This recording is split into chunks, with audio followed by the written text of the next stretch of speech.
छोटी बहू पूजा, आप कह रहे थे ना राघव की बहू देखनी है। अब दीजिए आशीर्वाद। प्रणाम दादाजी। जीती रहो बहू, अब हम चैन से मर सकते हैं। अब हम छुटकी बहुरिया को देख लिया, अब कोई इच्छा नहीं। दादाजी को बहुओं से बड़ा ही लगाव रहा है सदैव ही। दादाजी, ये तो बहुत ही छुटकी है, अभी 25 साल की है। अरे तुम क्या बाबूजी को बता रही हो पूजा के बारे में? तुम नहीं जानती हो का? बाबूजी ने ही तो पसंद किया है पूजा को। क्या बात कर रही हो अम्मा? लेकिन कैसे? हमने तो दादाजी को इस कमरे के बाहर जाते भी नहीं देखा, फिर इसे कैसे पसंद कर लिया? हम जिस अस्पताल में काम करते थे वहीं दादाजी आते थे अपना चेकअप करवाने। बस वहीं एक दो बार उनसे मुलाकात हो गई थी हमारी। ल, दादाजी ने तुम्हें एक दो बार में ही पसंद कर लिया? कहा दादा, ऐसा क्या देख लिया पूजा में? हमने वो देख लिया जो कोई नहीं देख सकता। बाबूजी अब आप आराम कीजिए, ज्यादा बोलना आपके लिए सही नहीं है। लेकिन हम कुछ बताना चाहते। बाबूजी आप काहे जिद पकड़े बैठे हैं? आप आराम करिए ना। हमें लगता है हमें डॉक्टर को बुला लेना चाहिए, दादाजी की तबीयत ठीक नहीं लग रही। हाँ हाँ, डॉक्टर को ही बुला लेते हैं। मंगल यादव यादव परिवार के सबसे बड़े मुखिया थे, लेकिन उनकी न सिर्फ घर में चलती थी, लेकिन उनकी काफी जान पहचान भी थी। उन्होंने यादव सिल्क फैक्ट्री और यादव टेक्सटाइल्स को अर्श से फलक तक पहुंचा दिया था। क्या हुआ बाबूजी को? हमें तो जैसी ही खबर मिली हम दौड़े चले आए बाबूजी को देखने। बाबूजी की तबीयत इस बार काफी खराब लग रही है, हमें नहीं लगता वो ज्यादा देर तक। अरे काहे ऐसा बोल रहे हो? अब उनकी उम्र भी तो हो चुकी है, इस मामले में कोई क्या ही कर सकता है अब। हाँ बात तो सच है, एक दिन तो सबको जाना ही है। हम तो कहते हैं बाबूजी के हाथों से धान पुण्य भी हमें करवा देना चाहिए। हमने तो गाय का खाना भी निकाल दिया है उनके नाम का। हम जरा मिलकर आते हैं बाबूजी से। हाँ हाँ, मिल लीजिए, न जाने कितना समय है उनके पास। जानकी जब तक अपने पिताजी से मिलने जाती तब तक मंगल यादव अपना शरीर त्याग चुके थे, लेकिन उनकी प्रसिद्धि इतनी थी कि उनकी अंतिम यात्रा में न जाने कितने लोग शामिल हुए थे। बड़ा ही दुख हुआ विनोद जी आपके पिताजी के बारे में सुनकर। इतना सज्जन आदमी हमने पहले कभी नहीं देखा। जी, अब होने को कौन टाल सकता है। लेकिन अब सब कुछ आप बेटों को ही संभालना होगा। आखिर उन्होंने इतना नाम और शोहरत कमाई है, तो उसे आगे भी तो बढ़ाना है। जी जी, हम सब कोशिश करेंगे यही। मंगल यादव के जाने के बाद सबके मन में यही सवाल था कि अब घर की बागडोर कौन संभालेगा, किसके हाथ में होगी घर की जिम्मेदारी। वैसे तो बाबूजी के हम ही सबसे ज्यादा लाडले थे। वे हमेशा कहते थे कि कमल से समझदार इस घर में कोई नहीं है। अच्छा, ऐसा देखा जाए तो वो कोई भी काम हमसे बिना पूछे नहीं करते थे। बाबूजी के सबसे करीब तो हम ही थे, हमसे वो कोई भी बात नहीं छुपाते थे। ऐसे देखा जाए तो हम भी इसी घर का हिस्सा है। ऐसे तो जीजी बाबूजी बेटियों से ज्यादा बहुओं से प्यार करते थे।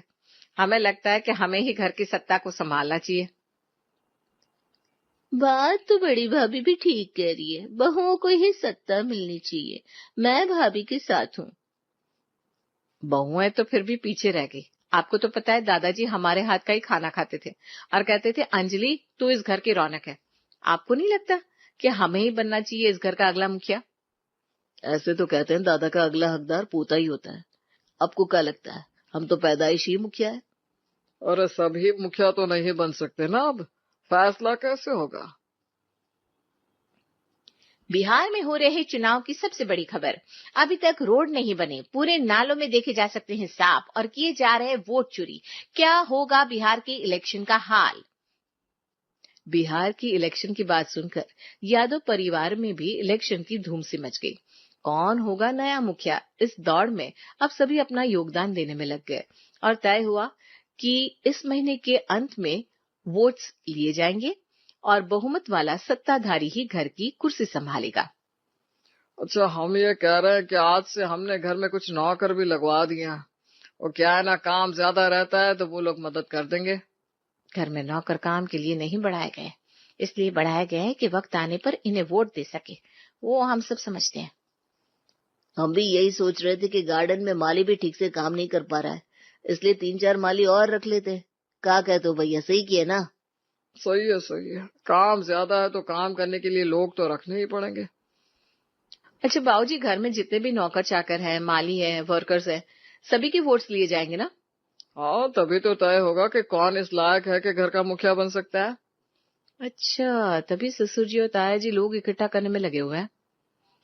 फैक्ट्री में जो लोग काम करते हैं उनके परिवार भी तो हमारे साथ ही रहते हैं, सबका वोट लिया जाएगा। हाँ हाँ, सबका वोट लिया जाएगा और फिर उसके बाद ही घर का अगला मुखिया चुना जाएगा। अच्छा, तो हम अभी आते हैं फिर। अब इसके दिमाग में क्या खुराफाती चल रहा है? अंजलि को जैसे पता चला कि घर में सबका वोट लिया जाएगा, तो वो निकल पड़ी वोट बटोरने के लिए।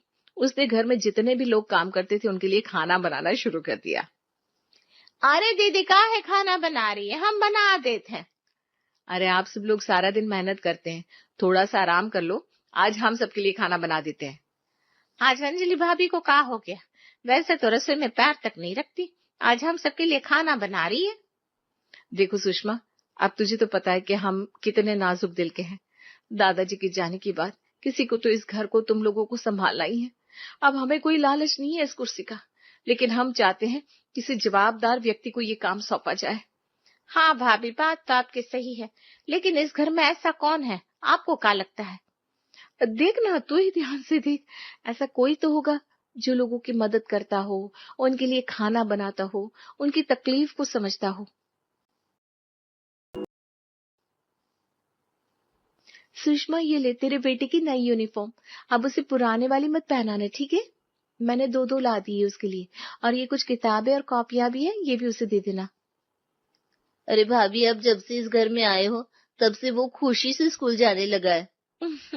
क्योंकि अब उसे पढ़ाई समझ आने लगी है, इसलिए शाम को भेज देना उसे, मैं बाकी बच्चों के साथ उसे पढ़ा दूंगी।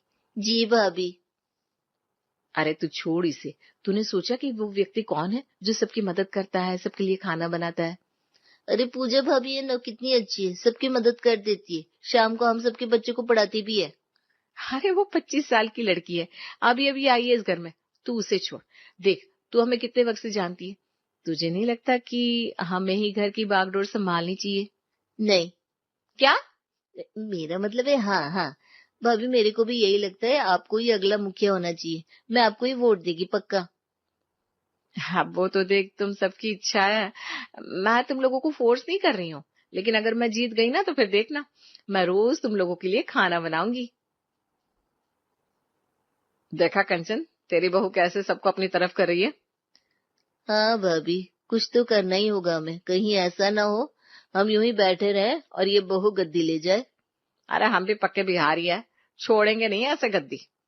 हाँ भाभी, एक बिहारी सब पे भारी। बिहार में इलेक्शन की स्थिति क्या है वो तो मुझे नहीं पता, लेकिन यादव परिवार के घर की इलेक्शन की तैयारी तो आप देख ही रहे हैं।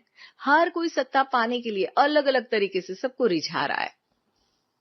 अरे ले जाओ, साड़ी बनारस सिल्क की साड़ियां ले जाओ भाई, प्यार से ले जाओ। भाभी, आपको लगता है कि ये साड़ियाँ काम करेंगी?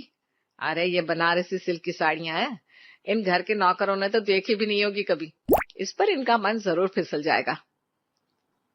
हाँ, मैंने भी अपनी बहुत महंगी महंगी साड़ियाँ निकाली है भाभी, बस हमें ये घर की सत्ता मिल जाए, फिर देखो हम ऐसी कैसी 50 साड़ियाँ लेते हैं। अरे लो पूनम, तुम 2 ले लो, तुम्हारे पति के पास काम भी नहीं है ना, तुम 2 ले लो। हमारा मन तो देखो यूं ही पड़ा है, ले जाओ। वोट की तारीख याद है ना? हाँ, महीने के अंत में है। हाँ, अब हम किसी को बहका नहीं रहे कि भाई हमें ही वोट दो, लेकिन अब लोग खुद समझदार है कि जिंदगी भर अगर सिल्की साड़ी पहननी है तो फिर सोच लो। अरे आप दोनों ने सच में बहुत खूबसूरत साड़ियां दी है मालकिन। हमारा वोट चिन्ह भी सिल्की साड़ी है, याद रखना। अच्छा, यहाँ सिल्क की साड़ी दी जा रही है, हम भी पैदाइशी यादव है, ऐसे पीछे नहीं हटेंगे। रुको, अभी इन लोगों को दिखाते हैं कि लीडर आखिर होता कैसा है। अगर बात यादव परिवार के मुखिया की हो रही हो, तो हमारी बुआ जी कैसे पीछे हट सकती है भला? अगले दिन से वो भी निकल पड़ी लोटा लेकर हमारा मतलब है बाल्टी लेकर, टॉयलेट को धोने के लिए। अरे बुआ जी, आप ये सब काहे कर रही हैं, हम कर लेंगे। अरे काहे नहीं कर सकते हैं, हम किसी में भी भेदभाव नहीं करते, किसी को भी छोटा बड़ा नहीं समझते। देखो हम कैसे ये टॉयलेट को साफ कर देते हैं अभी। अरे लेकिन आप पीपीटी किट का है पहन कर आइए, इसके साथ आप कैसे कुछ भी करेंगी? अरे वो तो हम इसे अपनी सेफ्टी के लिए पहन कर आए हैं बस। लेकिन तुम हमारी मेहनत को देखो। हाँ, इस घर में एक हम ही है जो ये सब कर सकते हैं तुम सबके लिए। जी जी, वो तो दिख रहा है हमको कि अब बहुत कुछ कर सकती है हमारे लिए।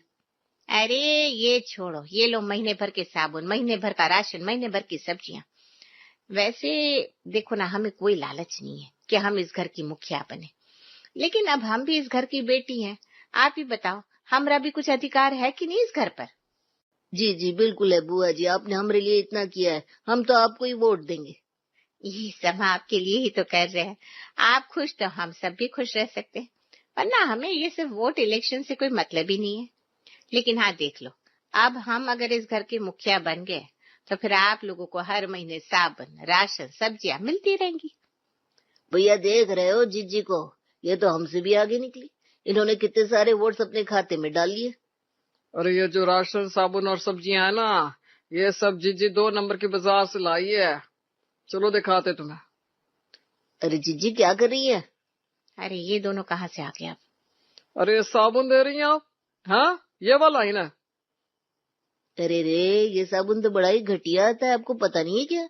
इसे लगाने से खुजली हो जाती है। का खुजली? जीजी आप हमें ई साबुन दे रही थी।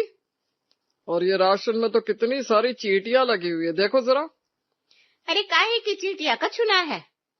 अब हमसे तो देखा ही नहीं गया, तो हम दोनों आ गए इन लोगों को बताने। आप इन्हें ये वाला सामान दे रही है, वोट भी ले रही है और घटिया सामान भी दे रही है। अब वोट तो कहा, हम आपको पानी का गिलास भी ना दे। चलो बहनों। अरे सुनो तो, ये जो हमने टॉयलेट साफ किया वो तो देखो। जीजी आपने चाल तो अच्छी चली थी, लेकिन अफसोस आप फेल हो गई। आप तो कुर्सी से भी बाहर हो गई, अब तो इस घर में कोई आपको पानी का गिलास भी ना देगा। चलो हम तो बाहर हो गए, लेकिन देखते हैं कि इस बिहारी ससुराल का इलेक्शन आखिर जीतता कौन है। बाबूजी के जाने के बाद हम ही इस घर के बड़े हैं, हम ही जीतेंगे, और कौन। अरे जरूरी थोड़ी ना कि आप ही जीते, हम भी तो काबिल है हर चीज में। और वैसे भी ये तो कल ही पता चलेगा आखिर जीतता कौन है। आज बारी थी ससुराल में वोट्स की, जहां सुबह से ही सब लग पड़े थे। कोई लिट्टी चोखा बना रहा था, कोई सिल्क की बनारसी साड़ी देने में लगा था, कोई प्रसाद के रूप में पैसे बांट रहा था। क्या बात है, बिहार में तो इलेक्शन चल ही रहा है, यहाँ तो बिहारी ससुराल में भी इलेक्शन चल रहा है। अरे बड़े ही सही मौके पर आए वकील साहब आप। आपका वोट तो हमारे लिए बहुत ही कीमती है। हमारा वोट का है लेकिन? अरे आपको तो ज्ञान है ना, कौन इस घर को सही से संभाल सकता है, आपको तो वोट देना ही होगा।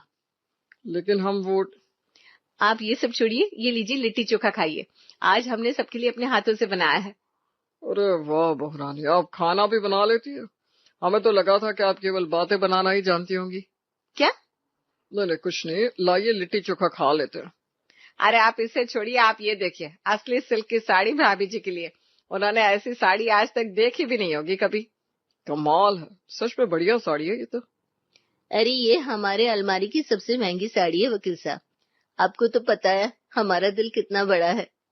जी हम तो जानते ही हैं कि आपकी अलमारी और दिल दोनों ही बहुत बड़े हैं देवी जी। अरे आप भी क्या साड़ियों में उलझ से गए। आइए आपसे कुछ काम की बात करते हैं। हम सोच रहे थे कि आप बाइक पर आते हैं तो आपके लिए क्यों ना कार का इंतजाम कर दिया जाए। बिहारी ससुराल में इलेक्शन क्या हुआ, हम तो माला माल बन रहे। किंतु परंतु बंधु, आप सब अब हमारी एक बात सुनिए। अगर आप सब हमारी बातें सुनेंगे तो आपको इस इलेक्शन की जरूरत भी नहीं पड़ेगी, क्योंकि आपकी बाबूजी पहले से ही इस घर का सत्ताधार तय करके गए। वकील साहब की इस बात को सुनकर सबके चेहरे से हवाइयां उड़ जाती है। इतने दिनों से जो सब लोग लगे हुए थे घर के मुखिया की कुर्सी के लिए, वो तो पहले से ही तय थी। तो कौन है जिसे बाबूजी ने चुना है घर के मुखिया के लिए? इस घर की छोटी बहू रानी पूजा यादव जी हैं इस घर की अगली मुखिया। क्या? ये 25 साल की छोटी बहू रानी, इसे दादाजी ने बनाया है अगला मुखिया? वकील की बात सुनकर घर के सारे नौकर, सारा स्टाफ खुशी से झूम उठता है, क्योंकि पूजा ने इस घर में सबकी मदद की थी और सही मायने में वो एक असली मुखिया थी। पूजा यादव। पूजा यादव। पूजा यादव। पूजा यादव। हमने तो पहले ही कहा था कि पूजा ही बनेगी मुखिया। अच्छा, फिर आपने वो बाथरूम क्यों साफ किए थे बुआ जी? चलो बिहारी ससुराल का इलेक्शन तो खत्म हो गया। अब देखना है कि बिहार के इलेक्शन का क्या नतीजा निकलता है। अरे कोई टीवी